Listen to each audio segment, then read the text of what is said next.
Irmãos, bom estarmos aqui, e eu queria falar com vocês nesses tempos tão difíceis aí que a gente passa, como é que é a vida, e o tema da pregação hoje é superando o sofrimento pela esperança. De onde vem o sofrimento, você já sabe de onde vem, basta existir. Você existe, você vai sofrer. A gente vai explorar isso em algumas pregações futuras.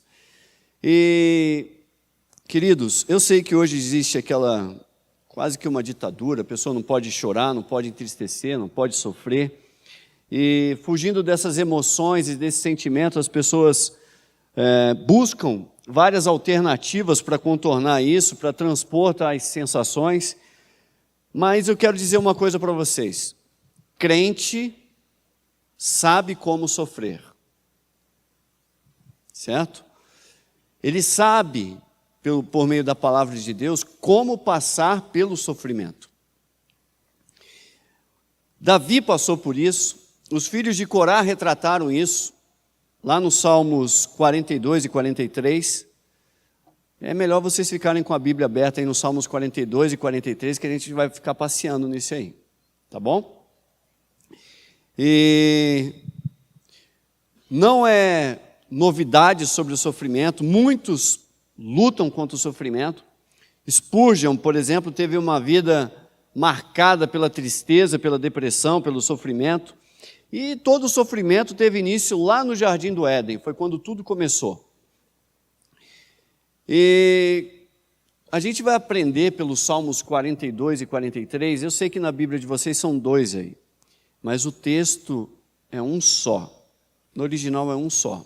E aí, na hora de dividir, o pessoal dividiu em 2 capítulos, mas é um só. E o salmista retrata a realidade, os filhos de Corá, da vida de Davi, como ele estava triste. Quando você vai lá para o versículo 6 do Salmos 42, diz assim que a alma dele está profundamente triste. Profundamente triste. Quando você vai lá no versículo 11 do Salmos 42, você vê que a alma dele está tão triste e tão perturbada, ele vai dizer ainda. Lá no capítulo 43, ele repete novamente: por que você está assim tão triste, ó minha alma? Por que está assim tão perturbada dentro de mim? Então entenda que o sofrimento é comum a todos. E mesmo Davi, o homem de Deus, ele sofreu. E a gente vai desenvolver justamente como esse processo se deu e como ele resolveu isso. E não somente isso, você percebe manifestações físicas do sofrimento dele, da tristeza dele, da dor dele. No capítulo 42, no versículo 3, ele disse assim: olha, as minhas lágrimas têm sido o meu alimento de dia e de noite. Lágrimas. Lágrimas, aí você vai perceber que isso é um choro abundante, irmãos. De dia e de noite, não dorme, fica chorando o tempo todo. E ele diz: tem sido o meu alimento. Então entende-se também que ele estava tão mal, tão triste, que nem comer ele comia. Já passaram por sofrimento assim? Não dá vontade nem de comer? Eu já passei. Se você passou, você é normal, tá? Acontece. E no versículo 4 do Salmos 42, ele diz: quando me lembro dessas coisas, choro angustiado. Então, um choro de angústia, de tristeza, talvez sonoro, e um choro de angústia muitas das vezes é ininterrupto, a pessoa não para. E lá no capítulo 43, no verso 2, ele fala: olha, sair vagueando e pranteando, e às vezes você está tão mal, que você pensa: não, preciso dar uma voltinha, porque eu não estou aguentando de tristeza aqui. Não acontece isso? Esse ano mesmo aconteceu, eu estava lá no trabalho, estava mal, mas não era o trabalho, mal. Aí eu falei: não, preciso vou pôr as pernas para funcionar, para processar a alma, com Deus. Aí comecei a dar uma volta no trabalho, ali foram as lágrimas, com 500 metros Deus tratou. E o salmista está retratando isso. Ele falou, olha, vagueando e pranteando. Outros já ouvi, Getúlio, eu estava tão mal que eu saí, falei, fui andar de tão mal que estava. E ali eu fui processando meu pensamento e conversando com Deus. E ainda no Salmos 42, no verso 10, ele diz assim, até os meus ossos estão em agonia mortal. Então, dói tudo. Viram aí? O sofrimento não é novo, é antigo. Não é para quem é sofredor, é comum a todos. Davi teve isso.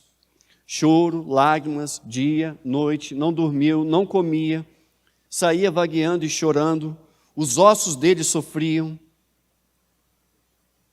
E como se não bastasse as manifestações físicas da tristeza no corpo dele,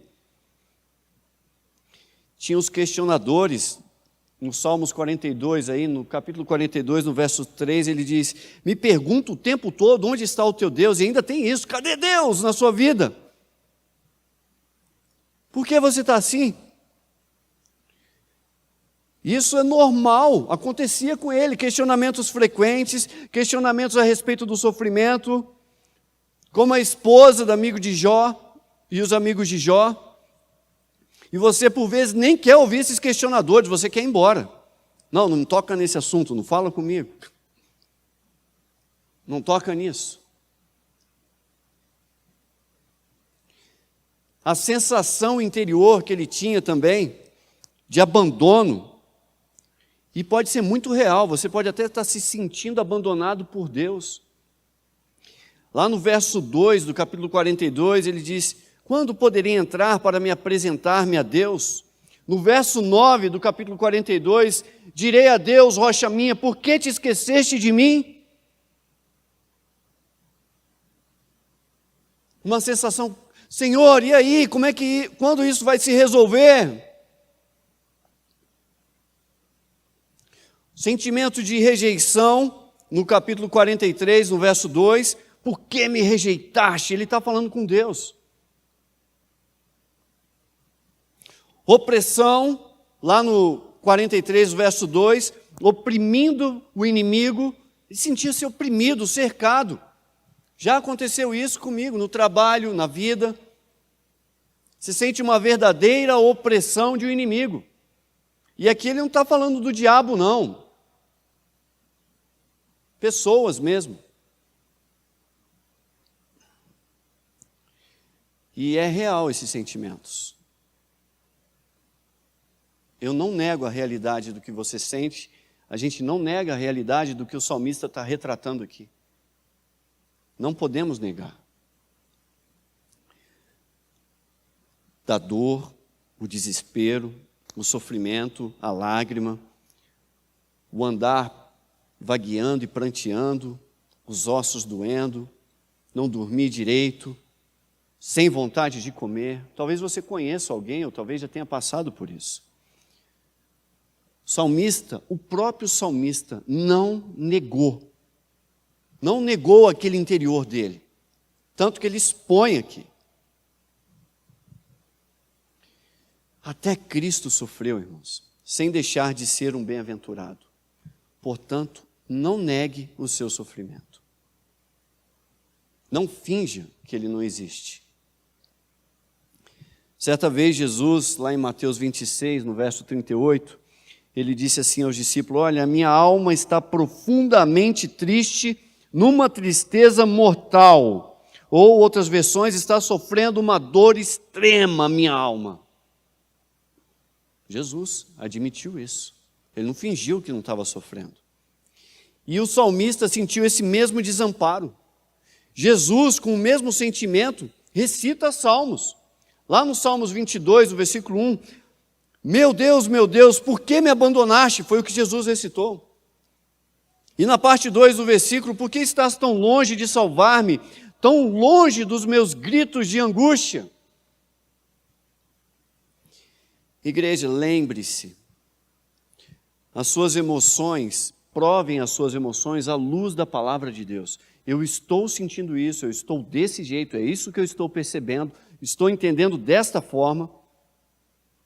Mas lembre-se também que as nossas emoções, por vezes, não expressam o que Deus é. Não expressam o que Deus está fazendo.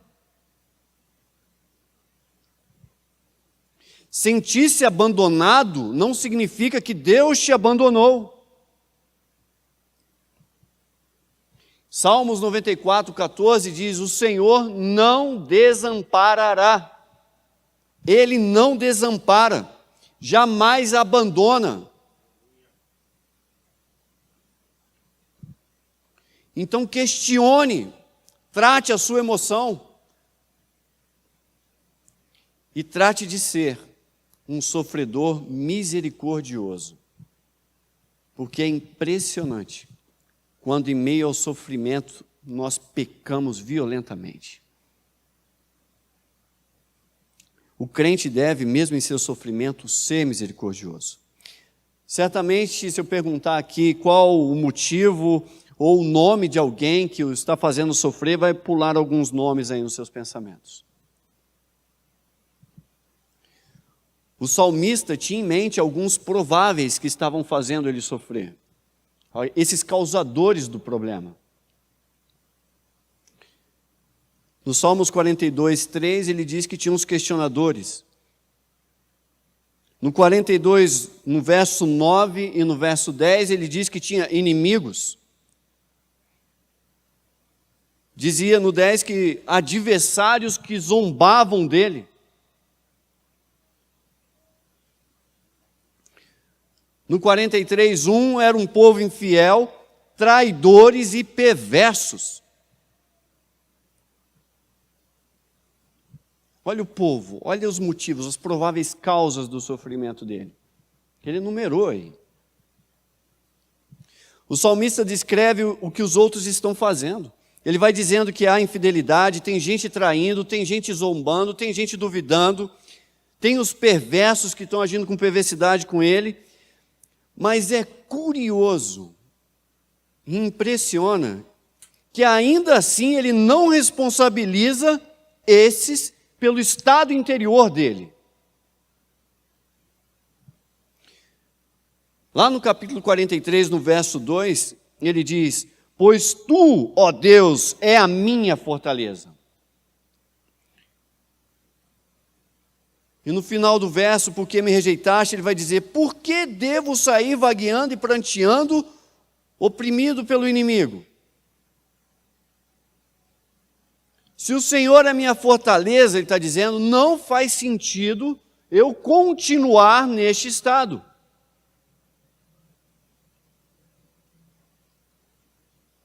Não faz sentido, Senhor. Eu estou assim, mas ele não falou, a culpa é deles. E é realmente como se fosse um tapa na nossa cara. Não há como a gente justificar aqui a conduta do inimigo, dos adversários, dos zombadores, do povo infiel, dos traidores, dos perversos. Contudo, a reação interior, a forma de reagir, é de domínio íntimo de cada um. E era algo que Davi compreendia e dominava à luz das Escrituras. E Davi era um homem de guerra, irmãos, de guerra. Cujos inimigos queriam ele morto, não era pegar o cargo dele, era matar ele. Eu acredito que não é o caso de ninguém, não. Alguém está sendo jurado de morte aqui? Não? Ainda bem. Não chegou nesse extremo. E mesmo no campo de batalha, este homem não foi cruel com seus inimigos.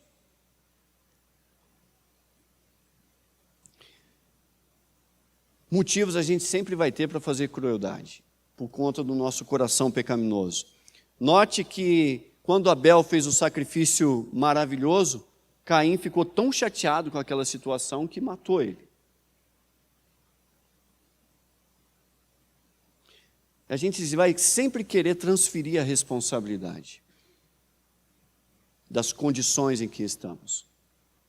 Quando Deus buscou Adão, Adão falou: e aí, Adão, o que aconteceu? Foi a mulher que o Senhor criou, não foi ideia minha.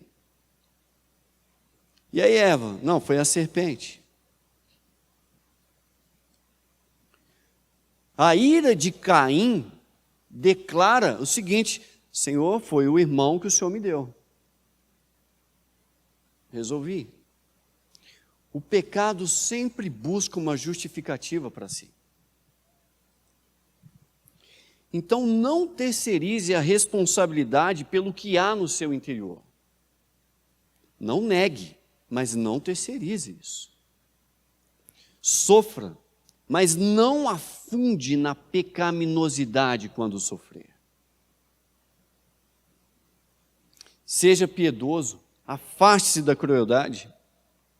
Salmos 43, no verso 4, ele diz: Deus é a fonte da minha plena alegria. Ele estava dizendo: olha, eu tenho uma fonte para me beber.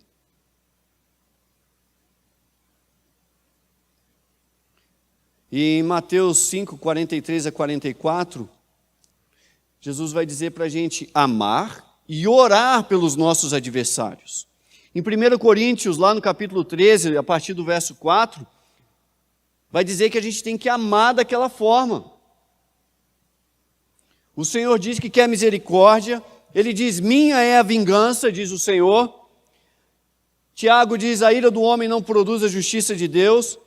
Perdoem como eu perdoo, amem como eu vos amei, disse Jesus. Eu não sei amar, tá? Observa como Jesus amou e vai lá e ama. Eu não sei me amar, beleza? Observa Jesus e veja como ama. Eu não amo a mim mesmo, tá bom, pode até ser verdade, não que eu concorde. Mas você não sabe, olha como Jesus amou o outro e copia. Não sejam cruéis com o sofrimento. Sofram, mas piedosamente. Com misericórdia. Não finjam, irmãos. A tristeza pode estar realmente sobre nós. E é natural. Aconteceu com o salmista, aconteceu com Davi, a gente vê isso nos Salmos, aconteceu com Jesus. Jesus compreende plenamente o nosso sofrimento.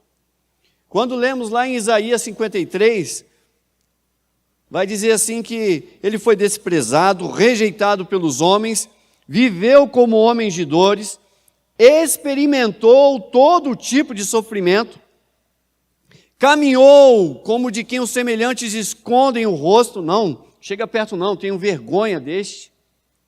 Foi menosprezado, não deram importância alguma.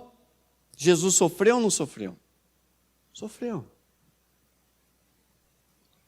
Jesus entende e compreende amplamente o sofrimento de todos aqui presentes. E em meio a todo esse sofrimento que ele teve, ele não pecou.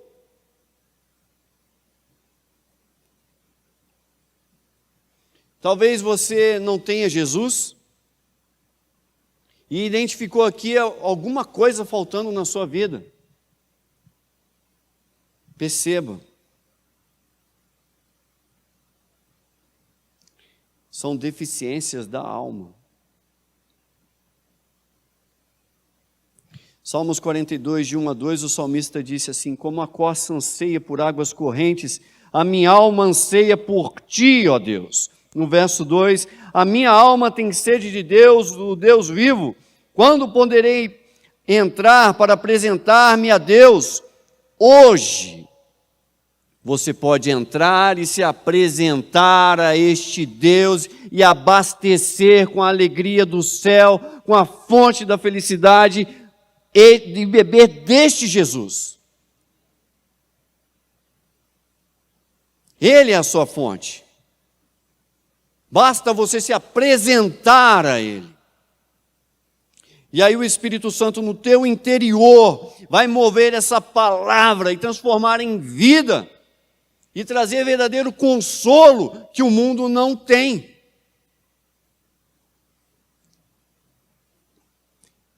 E ainda você pode ser crente. Não, eu sou crente. Tá, estou dentro da vontade de Deus. Mas se eu e você não vigiarmos, quando o sofrimento vir, podemos pecar, podemos cair. O próprio Jesus lembrou lá os discípulos em Mateus 26, 41, disse, olha, vigiai e orai para não cair em tentação, o espírito com certeza está preparado, mas a carne é fraca. Isso aqui é um alerta preventivo diante do sofrimento que aconteceria.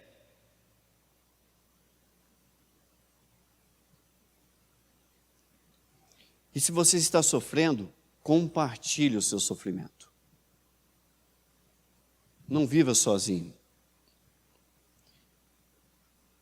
Cristo, no corredor da morte para a crucificação, olha o clima que deve ser, sabendo que vai morrer. Próprio Cristo. Em Mateus 26, 38, disse-lhes, comunicou aos discípulos, rapaz, é o próprio Deus, Jesus Cristo. Quero falar uma coisa para vocês.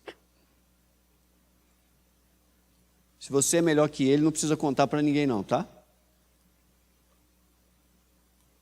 Falou, a minha alma está profundamente triste, numa tristeza mortal. Jesus, lá no corredor da morte, indo para a crucificação, comunicou a sua dor. Pediu apoio. Fiquem aqui comigo, vigiem comigo. Vigiem, irmão. Não é vamos fugir do sofrimento. Olha, vamos orar aqui comigo para a gente não pecar. Estava convidando, vigiem, eu estou vigiando, vocês vigiem aí. E Jesus orou. E onde nós colocamos a nossa esperança? Quando vem essa tristeza, essa dor, esse sofrimento.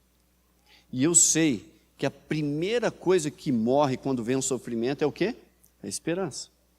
Lamentações 3:21 diz, todavia lembro-me também do que pode dar-me esperança.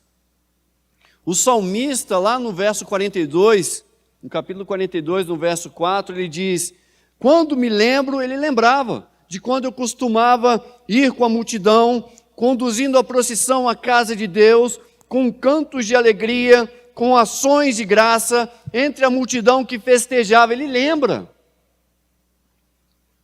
Esse é um recurso disponível que Deus deixou para você. Busque pela memória de como foi o seu passado com o Senhor. Vai ser suporte frente às aflições e os sofrimentos. Isso aqui não é insensibilidade à realidade, não. Isso é fé num Deus cuja fidelidade pode se elevar até os céus, irmãos. E ele vai responder. O salmista conclui seu sofrimento sabendo o que fazer. Diferente de uma postura de reclamação e murmuração, ele identifica a saída. Quando você vai para o Salmos 43, nos versos 3, e ele vai dizendo, envia a tua luz, a tua verdade. Elas me guiarão e me levarão ao teu santo monte, ao lugar onde habitas. A verdade do Senhor é a palavra, irmãos. Envia. E não foi poucas as vezes que aconteceu, esse ano mesmo, há pouco tempo, quando o sofrimento veio e nos abateu, quando eu estava mal, a minha esposa vinha e falava, olha, está escrito. E aquilo não é o que eu estou pensando, não é o que eu estou sentindo, porque Deus diz isso. E da mesma forma, quando ela estava caindo, eu ia lá, pegava a palavra e falava, está escrito. Por quê? Porque a palavra de Deus é a verdade e ela é o guia para a saída do problema. Não é o que estávamos pensando. E aí no verso 4, então irei ao altar, uma comunhão local, a Deus, a fonte da minha plena alegria, com a harpa louvarei a Deus, o meu Deus. Louvor, cantamos isso. E Paulo me parece observar bem isso aqui. E ele recomenda lá em Efésios, no capítulo 5, de 18 a 20, ele fala assim: deixe-se encher pelo Espírito. E essa tradução é muito boa, porque a melhor que tem é essa de deixem-se, não é Deus que te enche, você tem que deixar-se encher, e aí Deus enche. Falando entre si, comunhão, lembro dos salmos, a multidão que festejava. Com salmos, hinos, cânticos espirituais, cantando e louvando de coração ao Senhor. Lembro dos Salmos 42, no verso 4, cantos de alegria, com harpa te louvarei. Lembro também de Paulo e Silas na prisão, quando açoitados lá no cárcere interior, e ele com fome, cheio de dores, com feridas expostas realmente, com os pés amarrados no tronco, em meio ao ardor daqueles traços de sangue escorrendo pelas costas, por conta do chicote. Por volta da meia-noite, Paulo e Silas, nessas condições, estavam cantando hinos a Deus. Uma postura de reclamação. E o louvor vai quebrar cadeias, cantamos. E mais, e dando graças constantemente a Deus Pai, Paulo continua, por todas as coisas em nome do Senhor Jesus Cristo. Verdadeiras ações de graça, não é uma teoria de graça, ações de graça, ele faz, ele ora, ele agradece, ele age. E lá no cárcere interior, lugar úmido, frio, sujo, escuro, pés amarrados de tal forma que não dá, né? Sabe que você consegue dar aquela mexidinha para melhorar a dor nas costas? Eles não conseguiam nem isso. Por volta de meia-noite, esses dois estavam orando. Alguém está sofrendo nesse nível? Se tivesse, não estava nem na minha frente, né? Estava no cárcere interior.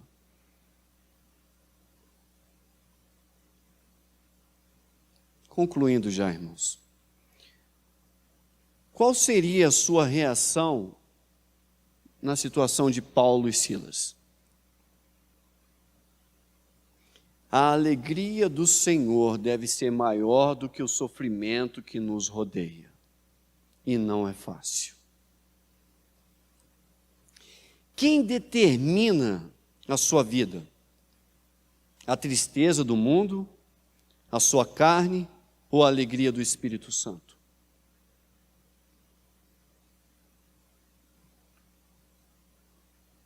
Não fique apenas na lembrança, recordar é bom. Mas deixe-se encher pelo Espírito Santo. Haja. Louve, ore, exalte, tenha comunhão. Ainda que a nossa carne tenha desejos corrompidos e nos faça sofrer, pelo poder da graça, pelo poder do Espírito Santo, você é livre em seu coração para agir de forma diferente do que você está sentindo. E Deus vai dar a libertação e fazer o seu coração crescer em meio àquela tristeza. Só que para isso você tem que pôr a lenha da comunhão, a lenha da oração, a lenha da adoração, a lenha das ações de graças, para que a chama cresça novamente no seu interior, mesmo amarrado no cárcere, com dor, feridas, em lugar sujo, escuro e imundo. Por que eles louvavam? Porque havia uma esperança. Há uma esperança para o crente.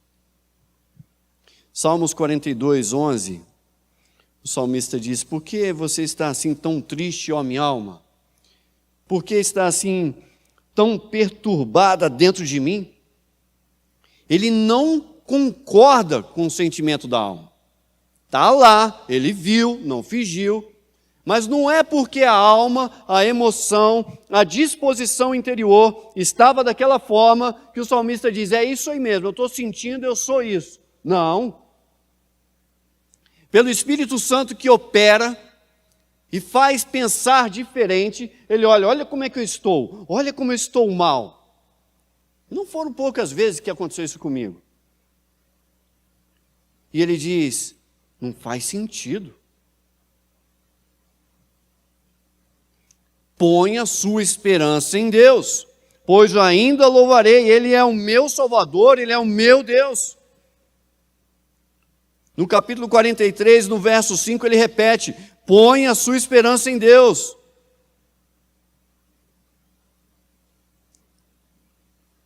Põe a sua esperança em Deus e Deus erguerá o seu coração, irmãos. Confia. Não estou dizendo que vai ser hoje, agora, ou amanhã. Contudo, a esperança é para já. E mesmo desesperançado, visualmente, como um Paulo e Silas, que o seu coração esteja firme nas promessas do Senhor. Vamos colocar de pé? Vamos orar?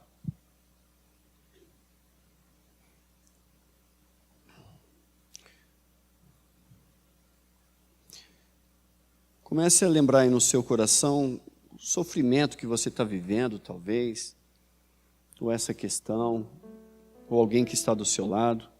Vamos orar. Senhor, misericórdia, Pai, misericórdia sobre as nossas vidas, ó Deus, porque é no Senhor que a nossa alma deve se refugiar.